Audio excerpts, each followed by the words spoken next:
Hello everyone, welcome to my channel.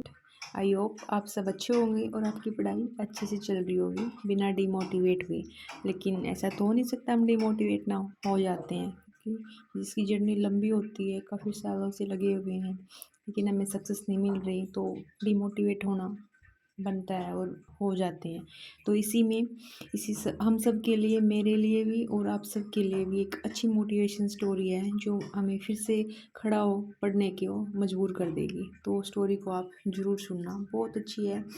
और शादी के बाद मतलब उस लेडीज़ की 3 बेटियां हैं, उसके बावजूद उसको सक्सेस मिली है और उसका कितना स्ट्रगल रहा होगा आप सोच भी नहीं सकते। अगर आप अनमैरिड हो तो आपको यहाँ से ये सीखना है कि हाँ, शादी के बाद क्या क्या सिचुएशन होंगी। आपको जो टाइम अभी मिल रहा है वो शायद मिले, शायद ना मिले।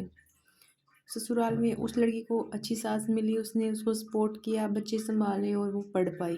अदरवाइज़ सबके साथ ऐसा नहीं होता, सबको नहीं मिलती। सबको किसी को अपने बच्चों के साथ, अपनी हाउस रिस्पॉन्सिबिलिटी के साथ फिर पढ़ना पड़ता है, जिसमें टाइम बहुत कम ही मिलता है। तो आपके पास जो भी टाइम है आप उसको अच्छे से यूटिलाइज़ करो।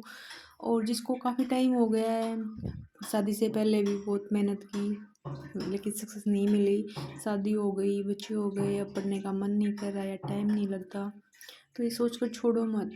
आपको नहीं पता कि आपकी किस्मत कब जाग उठेगी। बस आपको अपनी मेहनत लगातार करते रहना है। पहले आपके पास ये हो सकता है कि शादी से पहले हमारे पास फुल टाइम होता था, बस हम पढ़ने के काम होता था हमारे पास। लेकिन शादी के बाद और धीरे धीरे कम होता चला गया टाइम, लेकिन हमारी जो नॉलेज थी वो तो नहीं गई है ना कहीं। जितनी हमें नॉलेज थी वो तो है ही, बस उसको रिमाइंड करवाना है और उसमें थोड़ा थोड़ा ऐड करते जाना है। अगर थोड़ा थोड़ा भी ऐड करेंगे तो हमारी कम तो होगी नहीं, वो ज़्यादा ही होगी। तो बस यही करना है, अपनी नॉलेज को बिल्कुल नीचे नहीं जाने देना है, उसको थोड़ा ऊपर, थोड़ा थोड़ा करके ऊपर ही उठाने की कोशिश करना है। वही कहते हैं ना कि बूंद बूंद से ही घड़ा भरता है, तो वही बात है। ऐसे धीरे धीरे करते रहेंगे। एक बार कछुआ भी तो जीत गया था ना अपनी धीरे धीरे चाल से, ठीक है। लेकिन लेजीपन में नहीं छोड़ना है कि बस नहीं अब नहीं हो रहा, अब तो छोड़ देते हैं, अब क्या करना है।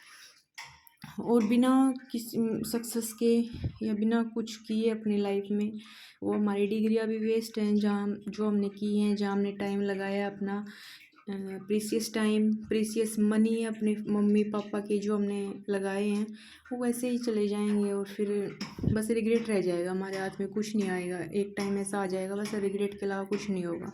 तो वो टाइम आए, इससे अच्छा है कि हम इस टाइम का अच्छे से यूटिलाइज़ करके और अपने लाइफ में कुछ करें, ताकि हम पीछे मुड़ के देखें तो हाँ, हमने कुछ किया है, हमने चीज़ों को अच्छे से यूटिलाइज़ किया है, अपने मम्मी पापा के सपने पूरे किए हैं, अपने सपने पूरे किए हैं, और हम जो सोचे वो कर पाएँ, जो हमारी इच्छा हो हम वो पूरी कर पाए। हम अपने बच्चों के लिए मैरिज होके भी टीचिंग भी कर रही बस थी। अब आप ये और स्टोरी देखिए। फिर मैम ये जब तीसरी वाली हुई ना, उसके बाद मेरे फादर इन लॉ भी एक्सपायर हो गए और कोरोना काल आ गया था, तो बिजनेस जो था वो बंद हो गया था एक तरीके से। तब सारा बर्डन जो था मेरे हस्बैंड पे आ गया और कहीं से भी जो इनकम का सोर्स है ना बंद हो गया था। तब वहां पे प्राइवेट टीचिंग क्या कर रही थी, उन्होंने साथ जो पढ़ती थी वो कहती थी कि आपका मैथ्स इतना अच्छा है, आप कोई और ट्राई करो। सीईटी आया, फॉर्म भरा और मैम ले गई सिलेक्शन। दो इसमें मम्मी ने कभी मतलब तीनों बच्चों की जिम्मेदारी इनकी रही। और जब कहते हैं ना मैम कि बेटा जो होता है वो फादर की हेल्प करता है और बेटियां मदर की करती है, तो मुझे ये लगता था कि मेरे हस्बैंड की हेल्प कौन करेगा। फिर मैंने सिलेक्शन दिया मैम और शायद अब मैं कर पाऊंगी थोड़ी बहुत। हम देखते थे सिर्फ लड़कियों की माएँ ही उनके पीछे साथी के रूप में खड़ी रहती थी, लेकिन अब आंटी जी जैसी जो लेडीज हैं, ये वो उदाहरण है कि एक सास भी कितना कुछ कर सकती है अपनी बहू के लिए। और उन्होंने सच में बहू को बहू नहीं माना, बेटी मान के, क्योंकि बेटा 3-3 पोतियों के बाद तो बहुत मुश्किल होता है। अमूमन घर में जब लड़कियां पैदा होती है ना, तो सास का रवैया बहू के प्रति थोड़ा कसैला सा हो जाता है स्वभाव। उसको लगता है कि मेरे बेटे का बोझ ये बढ़ाती जा रही है, पहले एक बेटी, फिर दूसरी, फिर तीसरी। लेकिन ये कितने बड़े उसकी मन की महिला होंगी, इनका दिल कितना बड़ा है कि बहू को भी एक्सेप्ट किया बेटी की तरह, और तीनों बेटियों को भी, जो परवरिश का एक मेजर हिस्सा है, क्योंकि वो तो पढ़ाई की तरफ निकल गई, अगर ना पढ़ती तो कैसे काम चलता। तो इन्होंने एक माँ होने का, एक दादी होने का, एक सास होने का बहुत अच्छा रोल प्ले किया। और ये वो लोग हैं जो समाज को आगे ले जाने में छिपके पर्दे के पीछे काम करते हैं। तो बहुत बहुत बहुत सारी शुभकामनाएं। और आप